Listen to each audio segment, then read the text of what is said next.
Hello বন্ধুরা, দীপিকা রান্নাঘরে সবাইকে স্বাগত জানাই। চলে এসেছি আবারও একটি রেসিপি ভিডিও নিয়ে।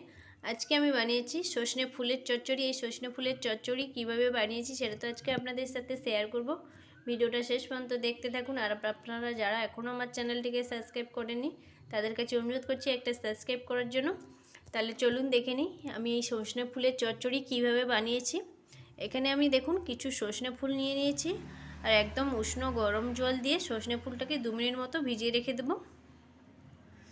2 মিনিট পর দেখুন সজনে ফুলটাকে আমি জল থেকে ছেঁকে তুলে নিয়েছি আর ফুলটা এতটা পরিমাণ আমার হয়েছে। এরপর এখানে দেখুন কি কি নিয়েছি আলু, বেগুন, পেঁয়াজ। আলু, বেগুন, পেঁয়াজ আমি একইভাবে কেটে নিয়েছি।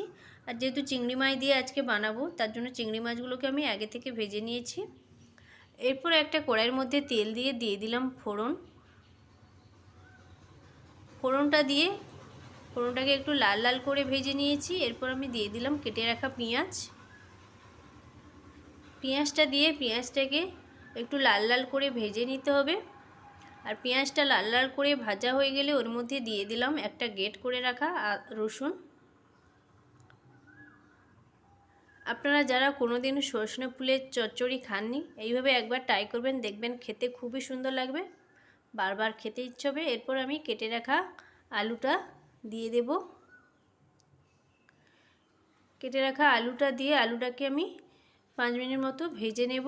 আর আলুটা ভাজার সময় ওর মধ্যে দিয়ে দিলাম স্বাদ অনুযায়ী লবণ আর হলুদের গুঁড়ো। লবণ আর হলুদের গুঁড়োটা দিয়ে আলুটাকে বেশ কিছুক্ষণ আমি ভেজে নেব। আর আলুটা ভাজার সময় ওর মধ্যে দিয়ে দিলাম কেটে রাখা বেগুনটা দিয়েও আমি বেশ কিছুক্ষণ ভাজা ভাজা করে নিয়েছি। এরপর এর মধ্যে দিয়ে দেব হাফ চামচ লঙ্কার গুঁড়ো আর দিয়ে দিলাম জিরে আর ধনে একসাথে আমি একটা পেস্ট বানিয়ে নিয়েছি, দিয়ে দিলাম। সব কিছু খুব ভালোভাবে নাড়াচাড়া করে মিশিয়ে নিয়েছি। এরপর আমি ওর মধ্যে দিয়ে দেব সজনে ফুলটা দিয়ে সব কিছু খুব ভালোভাবে কষিয়ে নিতে হবে।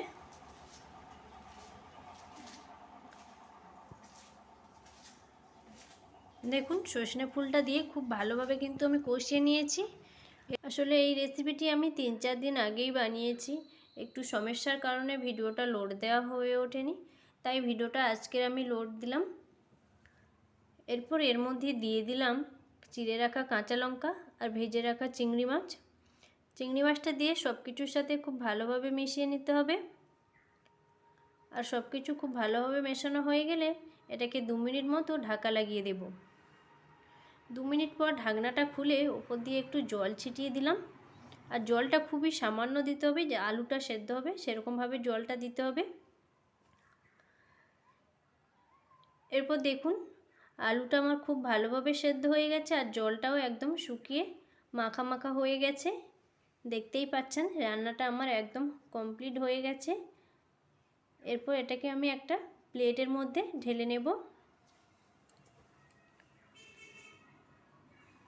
সজনে ফুলের চচ্চড়িটা দেখেই আপনারা বুঝতে পারছেন দেখতে কতটা সুন্দর হয়েছে আর খেতেও কতটা সুন্দর হতে পারে। এরকম নতুন নতুন ভিডিও রেসিপি পেতে আমার চ্যানেলটিকে একটা সাবস্ক্রাইব করে নেবে আর বন্ধুদের সাথে শেয়ার করে নিও। ফিরে আসছি পরবর্তী ভিডিও নিয়ে, ততক্ষণ দেখতে থাকো, সঙ্গে থাকো।